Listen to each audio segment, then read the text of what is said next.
नमस्कार, पहुना dot in में आपका स्वागत है। मैं हूं आपके साथ तनु वर्मा। आज हमारे साथ हैं रविशंकर शुक्ल, वार्ड क्रमांक 35 के पार्षद और एमआईसी मेंबर आकाश तिवारी जी। आज हम इनसे वार्ड के विकास कार्यों के बारे में कुछ बातचीत करेंगे। सबसे पहले तो बहुत बहुत स्वागत है आकाश जी आपका पहुना डॉट इन में। जी धन्यवाद। पार्षद और एमआईसी मेंबर की दोहरी जिम्मेदारी आप निभा रहे हैं, तो इसे आप चुनौती के रूप में लेते हैं या फिर अवसर के रूप में? ये तो मेरा सौभाग्य है कि जनता का सेवा करने का मुझको मेरे वार्डवासियों ने अपना बहुमत देकर मुझको ये सौभाग्य प्राप्त कराया है। और मैं दिन प्रतिदिन पूरी कोशिश करता हूँ और अपना 100% देने का, जिस दिन से मैं 24 दिसंबर से मैं पार्षद बना हूँ और आज लगभग अभी 3 साल कंप्लीट होने जा रहे हैं, मैं प्रतिदिन कुछ ना कुछ नया करने की, और मेरे वार्ड में जो 3-4 मूलभूत सुविधाएं थी जिससे वार्ड पिछले 10 से 15 सालों से बहुत, लगभग 20 सालों से उस समस्या से जूझ रहा था। एक आपको बताता हूँ कि हमेशा एक जेस्चर छपता था प्रमुख अखबारों में, जिसमें राजा तालाब का जो मस्जिद है वो पानी नाले के पानी से भरा होता था। अब आप जाके देखेंगे इस साल टचवुड में रायपुर नगर निगम ने ऐसी सफाई की कि मस्जिद के पूरा एरिया क्लीन है इस बार अभी तक, क्योंकि चूंकि अभी तक सबसे ज़्यादा पानी भी रायपुर में अभी गिरा है, उसके बाद भी रवि नगर में पानी नहीं भरा है, ना धोबी घाट में पानी भरा, ना राजा तालाब मस्जिद में पानी भरा।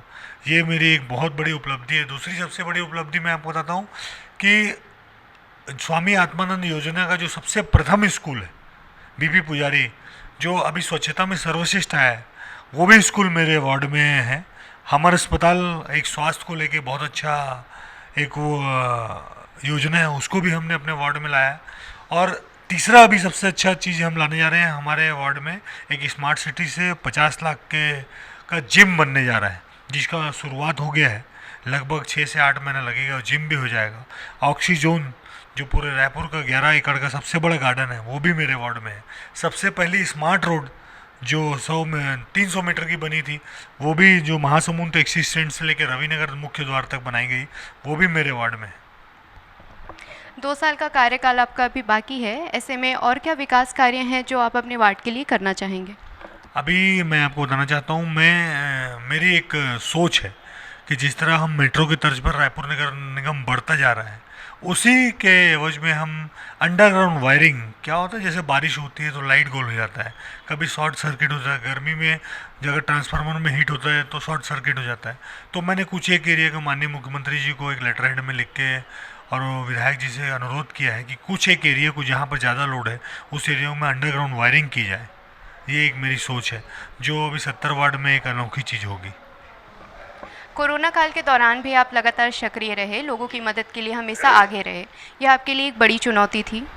जी, मैं पार्षद बने मेरे को मात्र 3 महीने ही हुआ था और इतनी बड़ी भयंकर महामारी हमारे बीच आ गई, लेकिन ईश्वर मेरे को अच्छा काम करने का अवसर दिया और मैं उसमें पूरा 100% एफर्ट लगा के हमने पूरे अपने वार्ड के लोगों को दवाइयाँ, खाने के सामान, यहाँ तक कि किसी को अगर एडमिट कराना है उसके घर में दवाई पहुँचाना है, कहीं राशन नहीं है, सारी व्यवस्थाएं अस्पताल में एडमिट कराने से लेकर टीकाकरण एक अभियान हुआ जिसमें हमने अपने वार्डवासियों को गुलाब भेंट देकर और लोगों को कोशिश की कि ज़्यादा से ज़्यादा वैक्सीनेशन हमारे वार्ड में हो।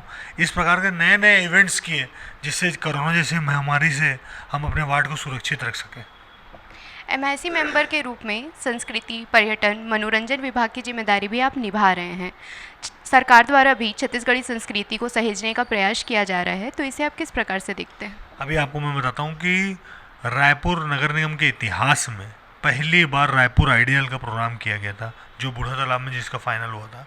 इसमें से जो सेलेक्टेड 2 बच्चे थे वो आज जी टीवी के सारेगामापा में सेलेक्ट हो गए हैं रायपुर के। तो उसका कार्यक्रम का पूरा आयोजन रायपुर नगर निगम संस्कृति विभाग ने किया था।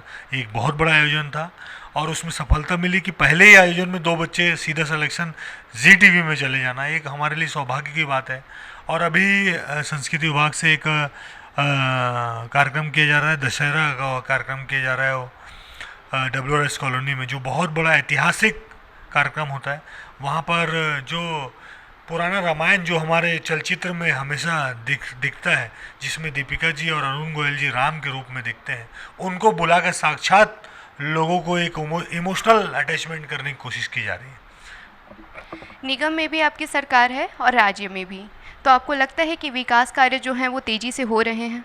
हाँ जी बिल्कुल। आप इसका सबसे बड़ा मैं मापदंड आपको बताता हूँ कि यदि आप सड़क पर निकलेंगे तो कोई रिक्शे वाले से यदि आप ही बात करेंगे और उससे जब पूछेंगे कि आपके बच्चों को कहाँ पढ़ाना है, तो वो बोलेगा कि मेरे बच्चों को इंग्लिश मीडियम स्कूल में पढ़ाना है। सरकार की बहुत सारी योजनाएं हैं, जैसे मैं किसानों का जो समर्थन मूल्य है, गोधन योजना है और कई सारी योजनाएं, लेकिन सबसे जो मेरे दिल को छूती है वो एजुकेशन को लेके जो माननीय मुख्यमंत्री जी ने स्वामी आत्मानंद योजना में जो एक क्रांति लाई है शिक्षा के क्षेत्र में, इस का जो लाभ है वो वार्ड के अंतिम आदमी तक पहुंचता है। क्योंकि हम कोई भी स्कूल में यदि पढ़ाएं तो कहीं की भी फीस 20,000 25,000 रुपये से कम नहीं होती सालाना। आज उसको रायपुर के पूरे छत्तीसगढ़ के माननीय मुख्यमंत्री यशस्वी भूपेश बघेल जी ने फ्री ऑफ कॉस्ट में जो शिक्षा दे रहे हैं इंग्लिश मीडियम में, बहुत बड़ी योजना है। और ऐसा नहीं कि सरकारी स्कूल है, आपको मैं बोलना चाहूँगा कि आप स्वामी आत्मानंद स्कूल के PPBR स्कूल में जाइए। मैं आपको गारंटी के साथ बोल सकता हूँ कि रायपुर के टॉप 2 या 3 स्कूल जो प्राइवेट स्कूल में, उनसे ज़्यादा फैसिलिटी हमारे स्कूल में है। आखिरी सवाल मेरा आपसे ये रहेगा कि यह जो 3 साल है वह रायपुर नगर निगम के लिए कितना उपलब्धियों से भरा रहा? ये 3 साल रायपुर नगर निगम के इतिहास में स्वर्णिम 3 साल रहा है।